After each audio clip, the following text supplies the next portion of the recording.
On les appelait les « sorcières de la nuit ». Ce surnom, les soldats allemands le leur ont donné, terrifiés par le son sinistre de leurs avions planant dans le ciel noir. Mais ces sorcières n'avaient rien de maléfique. C'étaient des femmes soviétiques, courageuses, intrépides, qui ont pris les commandes d'avions légers pour combattre l'un des ennemis les plus redoutés de l'histoire. Voici leur histoire. Nous sommes en 1941. L'Union soviétique est envahie par les forces nazies. Au même moment, des centaines de femmes veulent rejoindre l'armée. Mais à cette époque, la guerre est une affaire d'hommes. Une femme va changer cela, Marina Raskova, célèbre aviatrice soviétique, souvent comparée à Amelia Earhart. Grâce à elle, Staline autorise la création de 3 régiments aériens féminins. L'un d'eux deviendra légendaire, le 588e régiment de bombardement nocturne. Ces femmes, âgées de 17 à 26 ans, s'entraînent dur.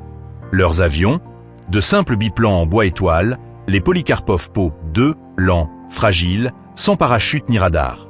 Mais elles vont transformer ces avions modestes en armes redoutables.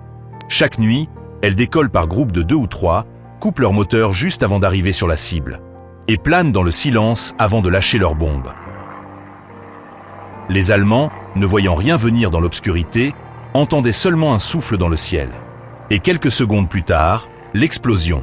C'est ce bruit qui leur valut leur surnom, Nachtegzen, les sorcières de la nuit. En 3 ans, elles ont effectué plus de 30 000 missions, lâché plus de 23 000 tonnes de bombes et causé des pertes considérables aux forces allemandes. Malgré leurs conditions extrêmes, le froid, les tirs ennemis, l'absence d'équipement, elles ont continué nuit après nuit, sans relâche. Certaines d'entre elles, comme Nadezhda Popova ou Yevdokiya Berchanskaya, sont devenues des légendes vivantes.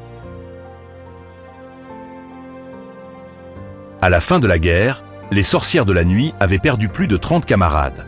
Elles n'ont jamais cherché la gloire, seulement la victoire. Aujourd'hui encore, leur courage rappelle que le véritable héroïsme ne dépend ni du genre, ni de la force physique, mais du cœur et de la détermination.